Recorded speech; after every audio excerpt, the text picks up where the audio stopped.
Bismillahirrahmanirrahim. Assalamualaikum warahmatullahi wabarakatuh. Hari ini kita kedatangan dari pengawas TK Kota Bogor, Ibu Mulyani. Terima kasih atas kehadiran Ibu di sekolah kami. Saat ini beliau akan melakukan wawancara terkait dengan komitmen perubahan dari sekolah untuk kebaikan pendidikan anak usia dini di Indonesia. Bukan begitu Ibu? Ya, betul. Mungkin bisa silakan menyampaikan.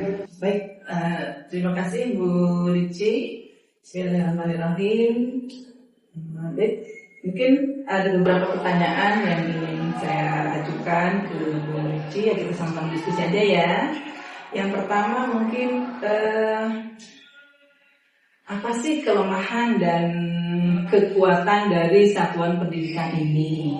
TK misalnya, kira-kira seperti apa? Iya, Bismillah. Untuk kekuatan dari sekolah TK Nizami Indonesia ini, Ibu, itu antara lain kita berfokus pada tumbuh kembang anak. Bagaimana mempersiapkan anak-anak tersebut untuk siap seutuhnya, bukan hanya secara fisiknya, jasmani, tetapi juga secara rohani.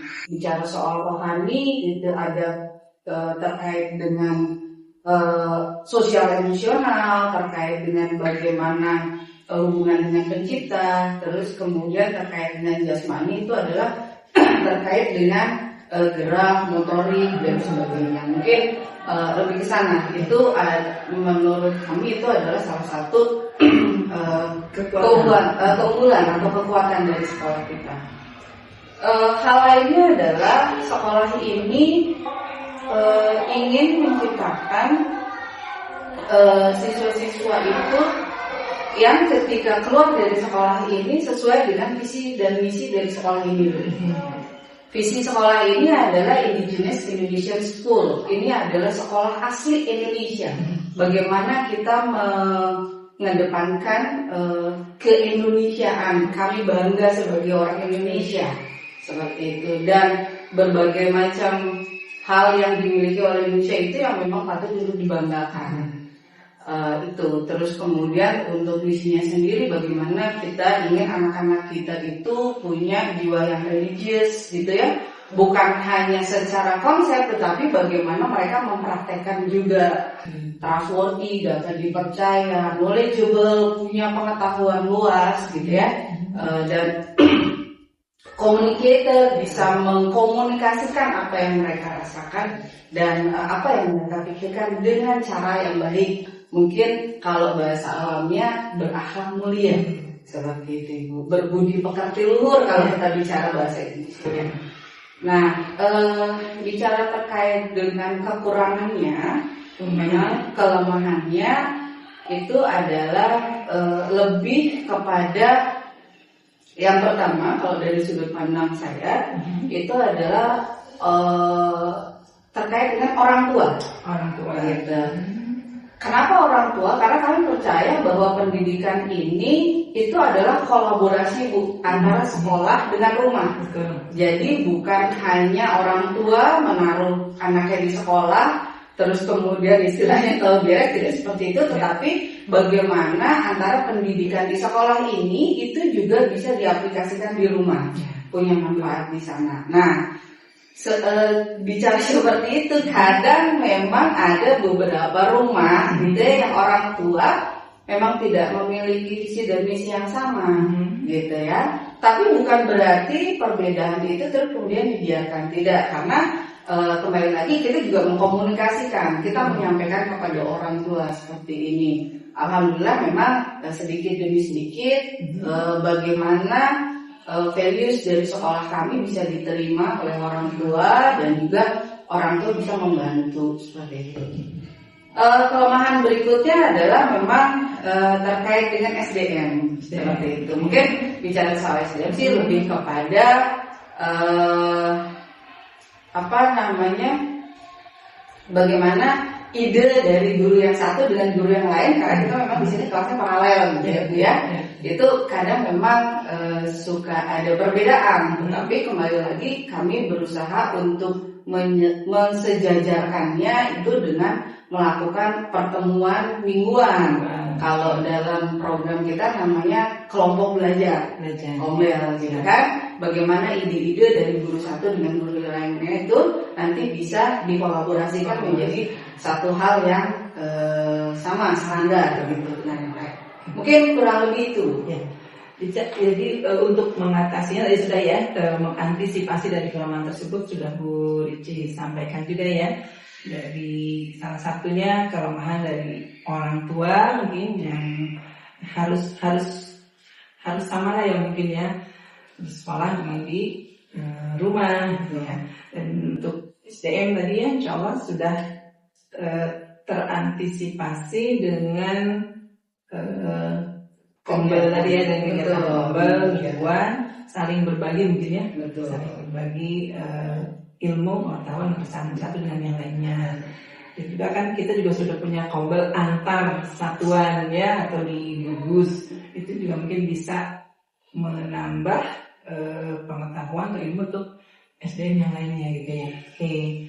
Terima kasih Bu Rici, alhamdulillah bagus sekali. Mudah-mudahan terus kelemahannya bisa teratasi, kekuatannya bertambah baik. Amin.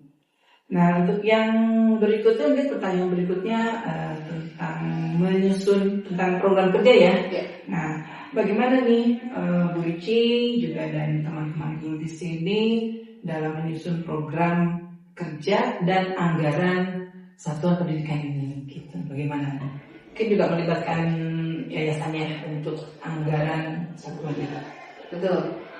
Jadi memang kalau untuk program kerja yang pertama sekali pastinya tidak ada top down gitu ya Bu.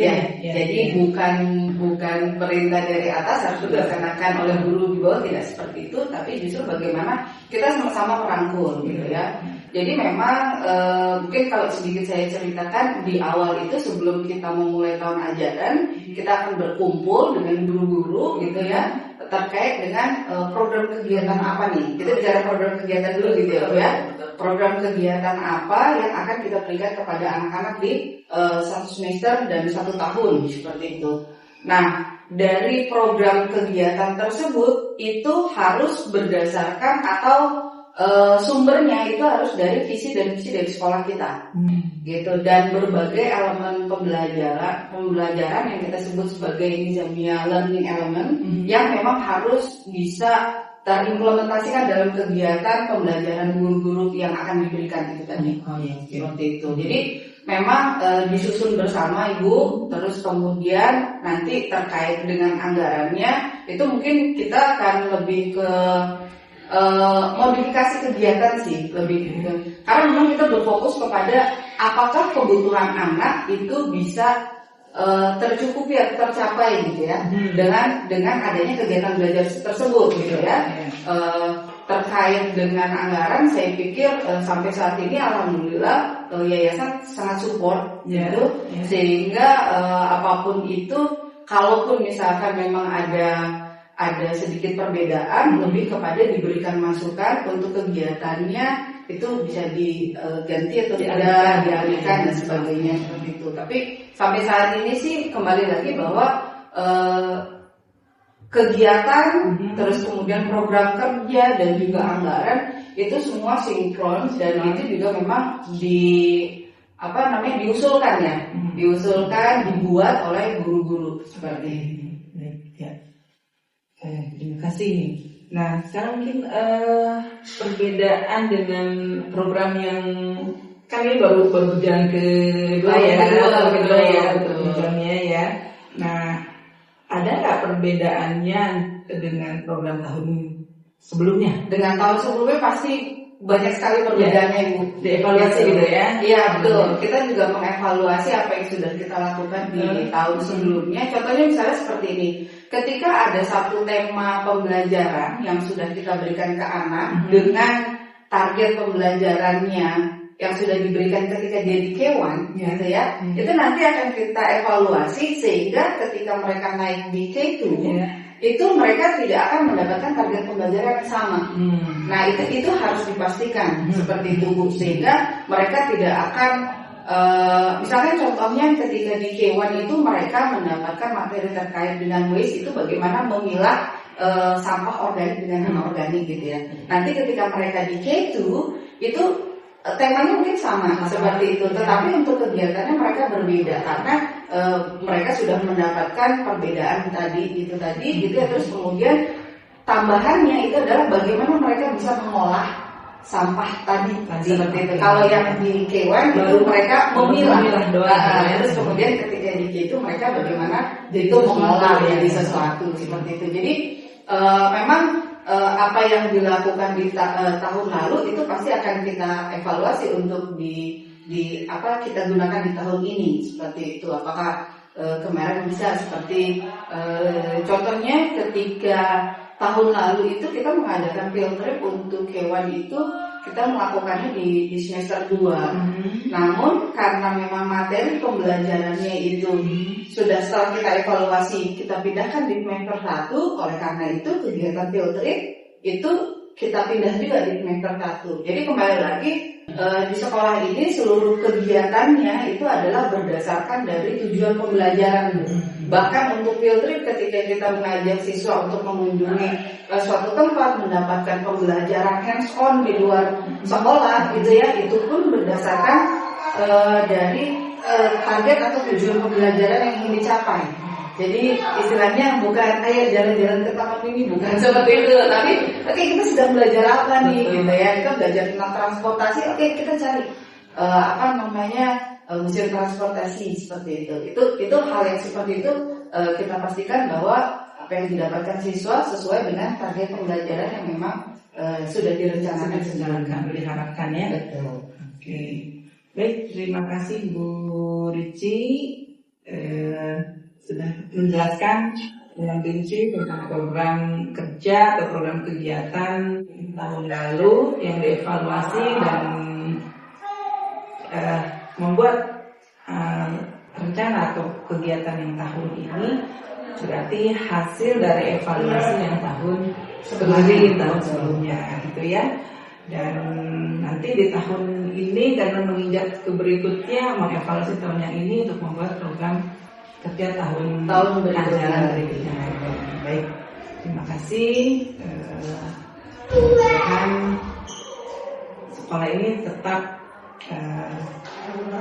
disukai di masyarakat walaupun masih baru, tapi guru-gurunya kan guru-guru yang sudah lama, sudah senior, insya Allah tetap maju terus muncul gitu ya.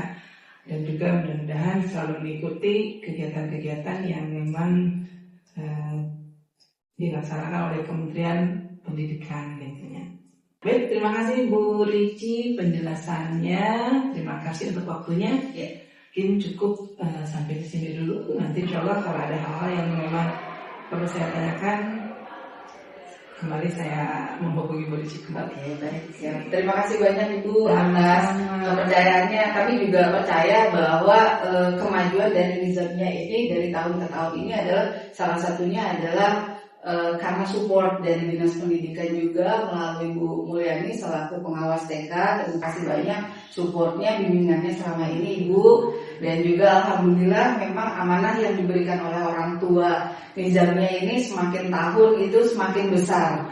Alhamdulillah kita juga sama-sama bersyukur terkait dengan hal itu. Saling berkolaborasi kita. Alhamdulillah. Baik, terima kasih. Ya, sama-sama.